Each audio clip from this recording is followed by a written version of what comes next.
Bonjour à tous, c'est Crazystox et aujourd'hui on se retrouve pour une nouvelle vidéo gameplay commentary. Je vais vous expliquer en fait un petit peu qu'est-ce que c'est Battlefield 1, par qui il a été édité, développé et sous quel moteur il est. Enfin, je vais vous expliquer un petit peu tout ça.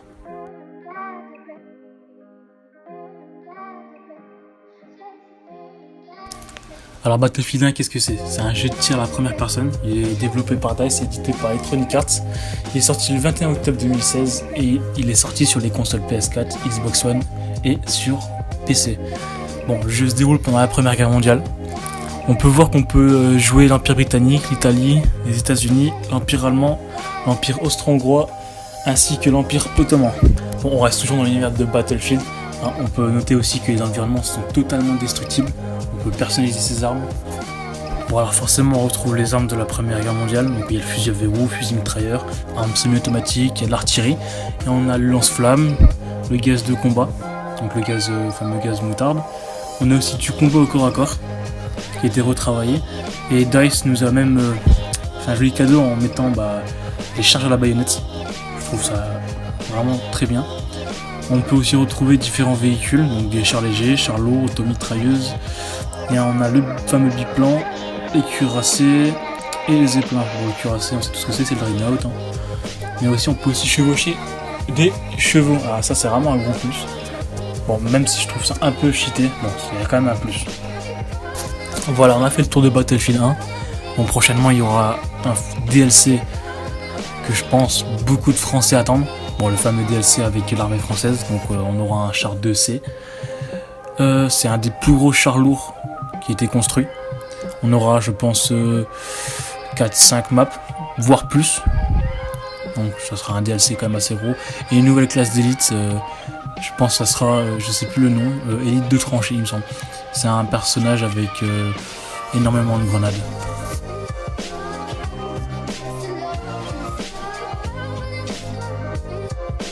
Bon, maintenant on va parler de Digital Illusion Creative Entertainment.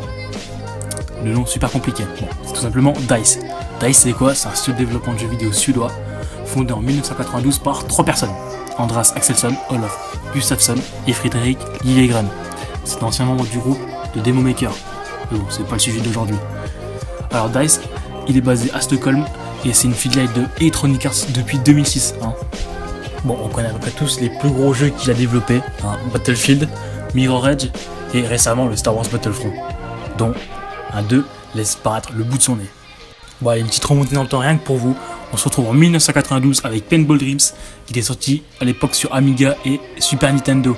Ensuite en 1994 on retrouve Amiganoid sur Amiga, Benefactor sur Amiga aussi, Hardcore sur Mega Drive. En 95 Paintball Illusion sur Amiga et on va terminer en 97 avec True Paintball sur PlayStation. Donc on peut voir qu'en 25 ans DICE a quand même développé 49 jeux.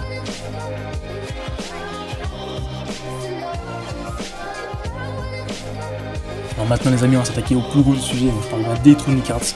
Electronic Arts, c'est quoi? C'est une société américaine de jeux vidéo basée à Redwood City en Californie. Elle a été fondée le 28 mai 1982 par Trip Hawkins.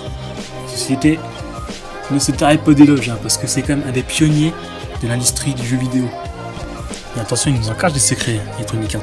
Parce qu'il faut savoir aussi, c'était le 4e plus gros créateur de jeux de société. Juste après Tencent, Sony et Microsoft. Electronic Arts se retrouve un petit peu partout, dans un petit peu tous les jeux. Donc, en FIFA, Maiden, NBA Live, Crysis, Dead Space, Mass Effect, Titanfall, Star Wars, The Knights of the Republic. Mais il ne faut surtout pas oublier que Electronic Arts possède et exploite les plus grands studios. Il y en a 8.